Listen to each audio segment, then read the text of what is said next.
Bonjour les traders, je vais vous lire un email de Thierry. Je vais vous le lire à haute voix. Tout d'abord, bravo pour votre démarche. Avec tout ce que l'on voit sur internet, cela fait du bien de voir quelqu'un de réaliste et qui parle avec prudence sans créer le rêve et l'illusion. Je n'ai jamais acheté de formation, j'ai d'abord voulu apprendre les bases à travers des livres, des blogs, comme celui de Benoît Rousseau, et par moi-même en m'essayant en fictif pour trouver le style de trading qui me correspondait.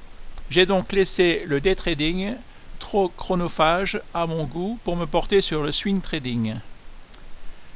J'utilise une stratégie de breakout sur des volumes tirant sur le livre de William O'Neill, dont Cédric Froment semble s'inspirer ainsi que d'autres. Je ne sais pas si vous l'avez lu. Point que j'utilise principalement. Tendance globale depuis les indices. Screener simple pour repérer des breakouts. Momentum et moyenne mobile. Pattern de compression de l'action. Augmentation de son EPS significatif. Augmentation de son ROE de même. Assèchement des volumes puis augmentation sur le breakout. Chandelier japonais pour suivre l'action. Et enfin, le plus important, le money management pour limiter ses pertes en attendant un gain important. Je voulais vous demander si vous pensiez que ces éléments techniques étaient suffisants ou si ces vendeurs de méthodes proposaient des choses plus poussées. Je pense au fond de moi-même, que l'aspect technique doit être assez proche de cela et qu'il mettait tout d'abord l'accent sur l'accent psychologique pour bien respecter son plan et sélectionner sérieusement les bonnes opportunités, savoir ne pas trader. Si vous pouviez me confirmer ou m'infirmer mon ressenti, ce serait très gentil de votre part, cela m'éviterait d'aller vérifier par moi-même. J'espère que ma démarche ne vous dérange pas. Bonne journée à vous, cordialement, Thierry. Alors, je ne sais pas ce que vous en pensez, dites-moi ce qui manque à cette méthode, mais je pense que c'est la méthode parfaite. Cette personne, Thierry, si vraiment il arrive à appliquer tout ça, il n'a pas besoin d'acheter une autre méthode. Toutes les méthodes sont basées sur le même principe. Il faut que les indices que l'on suit soient en tendance haussière, si on veut acheter, ou en tendance baissière, si on veut vendre. Là, si vous achetez une action européenne, il faut que le CAC 40 soit en tendance haussière si vous voulez acheter. Si vous achetez des actions US, il faut que le NICE ou le SP500, le Nasdaq soient pareil en tendance haussière, les indices soient en tendance haussière. Après, vous repérez avec vos screeners les actions que vous voulez acheter, avec le momentum, moyenne mobile, voilà. Pattern de compression d'actions, ça veut dire que voilà, c'est les bandes de Bollinger qui se rapprochent. Augmentation de son EPS significatif, c'est augmentation de son bénéfice. ROE pareil de même. Tout ça, vous avez ça sur Zone Bourse ou sur différents sites. Assèchement des volumes, puis augmentation. Quand il y a la cassure, il faut qu'il y ait augmentation du volume. Oui, voilà.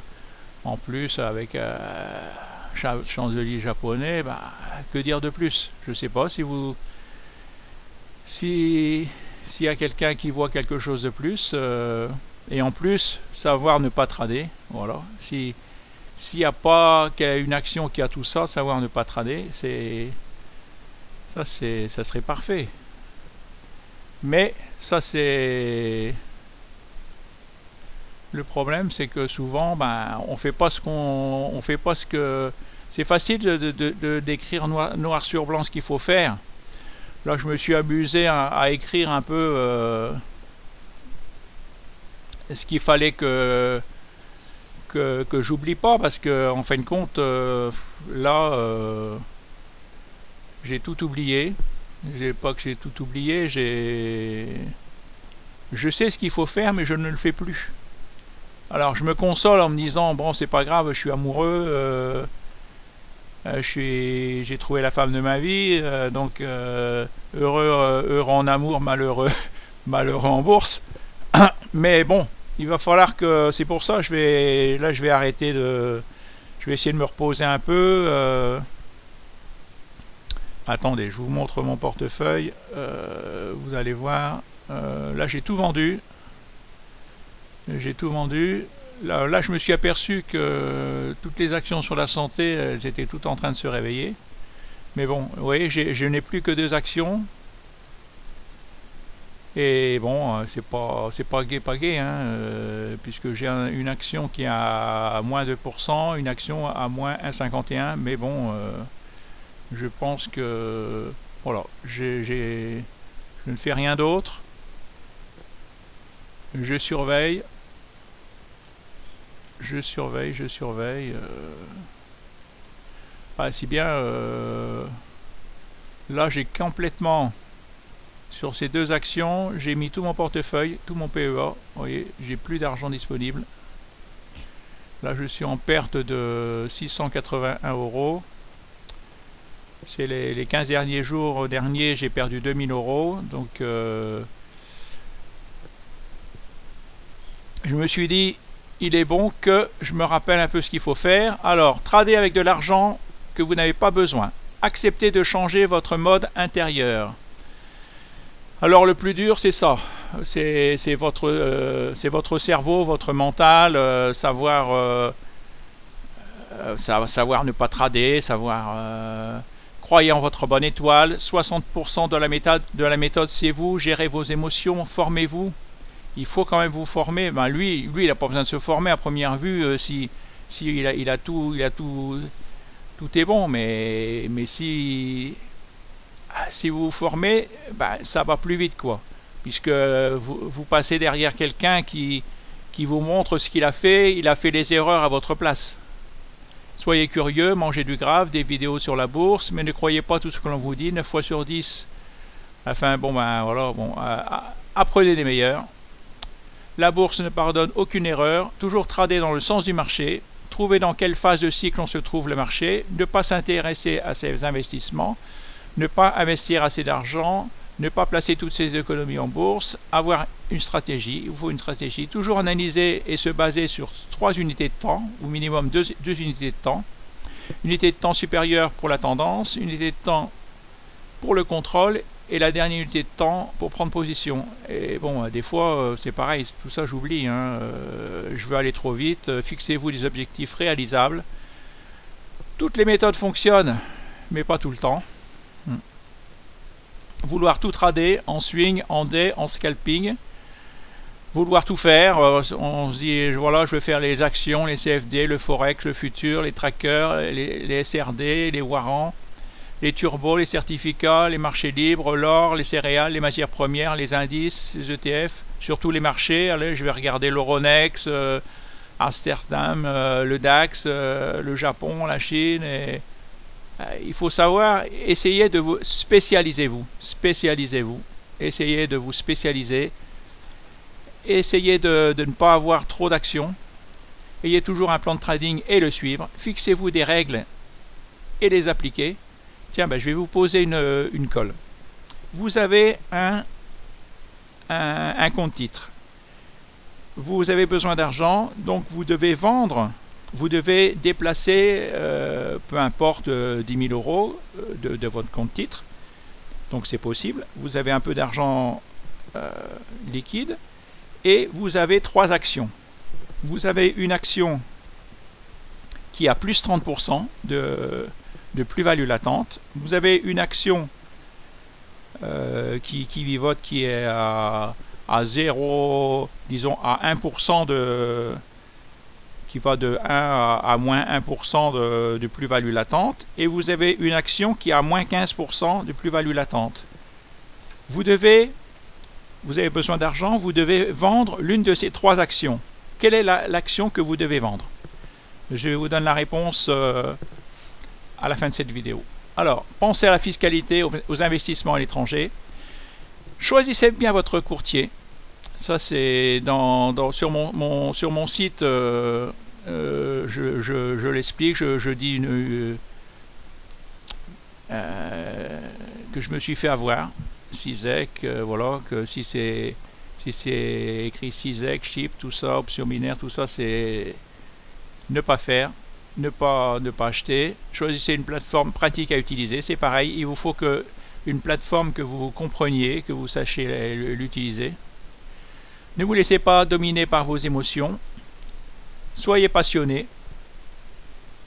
Ne coupez pas vos pertes, mettez toujours un stop loss. C'est pareil. Dans le trading, le plus important est la coupe. Ça, c'est Sylvain Duport, un Français qui a gagné 8400% de gains lors d'un concours. Donc, et lui, il disait le plus important, c'est la coupe. Donc, en fin de compte, là, vous avez la réponse.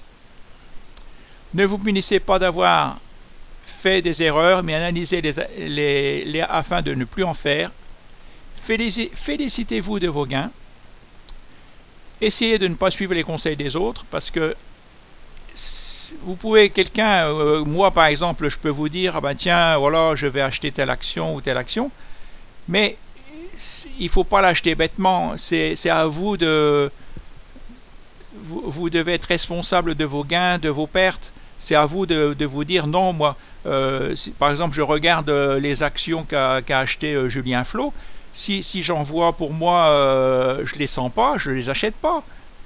Je regarde le screener de Ben me sort une action. Si je la sens pas, je l'achète pas. Voilà, il faut pas parce que ça sort acheter tout ce qui bouge. C'est ça que je veux dire. Pensez par vous-même. Croire que le marché a un but. Il ne faut pas croire que le marché a un but, croire que vous avez raison, croire que vous allez vous refaire, accepter d'avoir tort pour pouvoir couper vos pertes, ne pas vous forcer à trader. Être en dehors du marché est une position. Être en dehors du marché est une position. Ne pas considérer la bourse comme un loisir, ne pas confondre, non, ne pas contrôler vos trades. Un bon trader, c'est rester calme et zen. Ne pas trader entre Noël et Nouvel An. Profitez, reposez-vous, faites la fête, buvez, mangez. Tradez qu'en pleine forme. Là, si vous êtes fatigué comme moi, bon, essayez d'arrêter. Tradez peu, mais recherchez des valeurs d'exception, des pépites. Ne tradez pas tout ce qui bouge. Soyez difficile. Ne choisissez pas des opportunités. Ne choisissez que des opportunités belles et claires. Analysez vos opérations. Achetez une valeur au plus bas historique. Il vaut mieux acheter des valeurs, ne pas acheter une valeur au plus bas historique, que je veux dire. Il vaut mieux acheter les valeurs au plus haut d'un an, ça c'est connu. Il y a des cycles, alors une valeur qui monte, ben, on se dit elle est plus haut, mais non, elle continue à monter. Alors que si elle est partie pour baisser, il y a plein d'actions qui chutent. Hein. Quand elles sont parties à baisser, elles baissent pendant des mois, des années. Alors, ne pas acheter par coup de cœur, ne pas analyser une entreprise sur son passé. En bourse, on achète des actions sur les résultats futurs. Suivre la masse, accepter la pression, apprenez à la gérer, savoir faire des choix, ne tradez que les meilleures opportunités, moyenne à la baisse, ce que j'ai fait, il ne faut pas le faire. Négliger son équilibre émotionnel, surcharger son écran, trop d'informations, trop d'indicateurs. Pensez au doigt d'une main, maximum 5 indicateurs, parce que en fin de compte, un indicateur, votre indicateur, il est toujours en retard. Un indicateur, c'est quelque chose que si l'action, elle monte, eh ben, tous vos indicateurs, le RSI, le momentum, le stochastique, n'importe quel indicateur, il y en a 99, ils vont monter. Après, votre action, que ce soit Valourec ou Paro qui chute de 50%, tous les indicateurs ils vont être au rouge. Ils vont chuter. Vous vous dites, mais comment ça se fait que tout est au rouge? Ils sont tous. Comment j'ai fait pour acheter cette action? Parce que 2 jours avant, toutes les actions, tous les indicateurs, ils étaient positifs. Les indicateurs, ils suivent la tendance. C'est pas eux, c'est pas l'indicateur qui va vous montrer, qui va commencer à monter si une action elle baisse. Non, les indicateurs, c'est des suiveurs. C'est à vous de. Tout est déjà sur le graphique.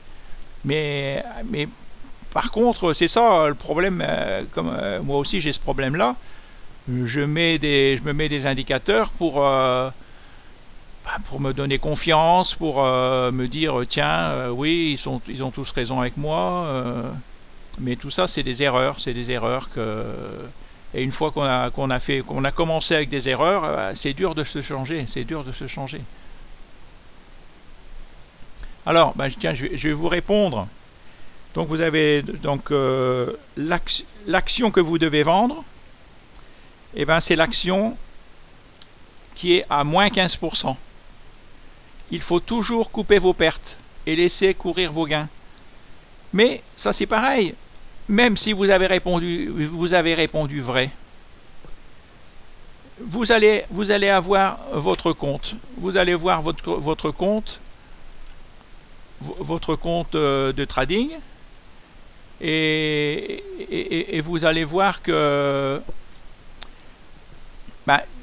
si vous voyez des actions qui peuvent chuter de 20%, de 50%, mais au moment de vendre, est-ce que vous allez savoir vendre l'action qui est à moins 15%? Bizarrement, 80% des gens ont peur. Ont peur de... Quand une action elle monte, ils ont peur. On a peur de tout perdre. On se dit, oui, si ça se retourne avec un gap, là, elle monte tout doucement et il faut savoir que quand ça retombe, ça retombe 3 fois plus vite. Donc, c'est ça. C'est facile à dire, c'est facile à écrire, mais vous verrez, quand vous serez devant votre écran, que vous avez une action qui est à plus 20 et une action à moins 20, il faut couper celle à moins 20, mais c'est pas toujours facile de le faire. Alors, bon, ne pas prendre de grosses positions, c'est ce que je fais. Ne pas tourner dans votre journal de trading, ne pas se concentrer sur le plan de trading, ne pas trop penser à l'argent. Ouais, ça je m'en fous. Souscrire à une introduction, croire que vous pouvez gagner facilement beaucoup d'argent, prendre la bourse comme un casino, changer de stratégie en cours de route, soyez humble, ne vous faites pas mousser. Hein, c'est facile de gagner, mais c'est vite facile de tout reperdre. Apprenez à contrôler vos pires ennemis. Le pire ennemi, c'est pas le voisin, c'est vous, c'est l'ego, la cupidité, l'ignorance, la peur et l'espoir. Apprenez à contrôler ces émotions. Les actions d'un même groupe montent tout en même temps dans un marché haussier et baissent tout en même temps dans un marché baissier. Se méfier d'une action qui refuse de suivre le ladder du secteur. 80% des gains boursiers proviennent de 20% de trade, de la loi Pareto. Voilà. Bonne soirée, bon trade, à bientôt, au revoir et bonne fin d'année si je refais plus de vidéos d'ici là. Allez, merci, au revoir. Merci de me suivre.